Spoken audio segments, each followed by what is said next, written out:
কে? আসসালামু আলাইকুম। নমস্কার, আপনারা কারা? আসলে আমরা আসছিলাম আমাদের ভাইয়ের বাসায়, বুঝছেন? ভাইয়ের বাসাটা খুঁজে পাচ্ছি না, আজানটাও দিয়ে দিয়েছে, একটু ইফতারি করব, এক গ্লাস পানি হবে? আমাদের বাসায় আবার মুসলিম আসছে? আচ্ছা ঠিক আছে, আপনারা ওইখানেই দাঁড়ান, ভিতরে আসেন না। দাঁড়ান, আমি পানি আনতেছি। এই নিন আপনাদের পানি। আলহামদুলিল্লাহ, বিসমিল্লাহির রহমানির রহিম। আলহামদুলিল্লাহ, আপনাকে অনেক অনেক ধন্যবাদ। এই নেন গ্লাস। আচ্ছা ঠিক আছে, আপনারা যান তো। আপু একটু শুনেন। বুঝলাম না, আবার কি হলো আপনাদের? আপু, আসলে আমাদের ফোনটা বন্ধ হয়ে গিয়েছে, তো আমাদের ভাইয়ের কাছে কল দেয়া লাগবে। আপনাদের এখানে কি একটু চার্জ দেওয়া যাবে? 5 মিনিট চার্জ দিলেই হয়ে যাবে। আরে মিয়া, আপনাদের সমস্যা কি? পানি খাইতে দিছি বলে কি একেবারে মাথায় উঠে নাচতেছেন? আমাদের এখানে কোনো মোবাইল চার্জ দেওয়া যাবে না, যান তো আপনারা এখান থেকে। ওই কি হয়েছে ওইখানে? আর বলো না, কোথা থেকে মুসলিম এসে আমার সাথে ঝামেলা করতেছে। এই তুমি এসে কথা বলো তো। আচ্ছা দাঁড়াও, আমি দেখতেছি। আচ্ছা ঠিক আছে, তুমি ভিতরে যাও, আমি কথা বলতেছি। আচ্ছা দেখো তো। নমস্কার দাদা, কি হয়েছে? কি সমস্যা আপনাদের? আসলে ভাই, আমরা আমাদের ভাইয়ের বাসা খুঁজতেছিলাম, বুঝছেন, কিন্তু পাইতেছি না। ফোনেও চার্জ নেই, এই জন্য ভাইয়ের কাছে কল দিতে পারতেছি না। ফোনটা যদি আপনাদের এখানে একটু চার্জ দিতে পারতাম, তাইলে ভাইয়ের কাছে একটু কল দিতে পারতাম। একটু হেল্প করবেন? আরে কি বলেন দাদা, অতিথি নারায়ণ, দেন আপনাদের মোবাইলটা দেন, আমি চার্জে দিয়ে দিচ্ছি। এই কি ব্যাপার, তুমি ওদের ফোন নিয়ে এসে চার্জে দিচ্ছ কেন? আরে তুমি থামো তো। আপনারা ভিতরে এসে বসেন, এই যে এখানে বসেন। এগুলোর কোনো দরকার ছিল না দাদা। সমস্যা নাই দাদা, আপনারা এখানে একটু বসেন, আমি আপনাদের জন্য কিছু চা নাস্তার ব্যবস্থা করি। কি ব্যাপার, তুমি ওদেরকে চা নাস্তা দিবে কেন? আর ওদেরকে ভিতরেই বা ঢুকাইছো কেন? এই তুমি চুপ থাকো তো, তুমি ওনাদের জন্য নাস্তার ব্যবস্থা করো। কি?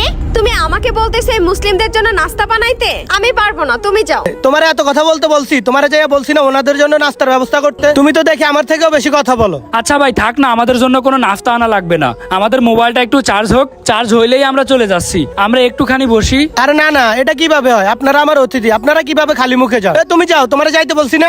ধুর, কোথা থেকে মুসলিম এসে ঝামেলা শুরু করে দিচ্ছে। দাদা কিছু মনে করেন না, আপনাদের বৌদি একটু এরকমই, একটু মেজাজ গরম, এমনিতে মানুষ হিসেবে অনেক ভালো। ঠিক আছে ভাই, কোনো সমস্যা নেই, আমি একটু চেয়ারে বসি।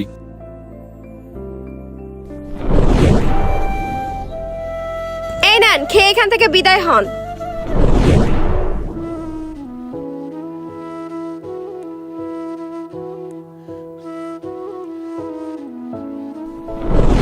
এই আপনাদের খাওয়া হয়েছে না? এই নিন আপনাদের মোবাইল, আর এখান থেকে বিদায় হন। আচ্ছা আপু, চলে যাচ্ছি, সমস্যা নেই।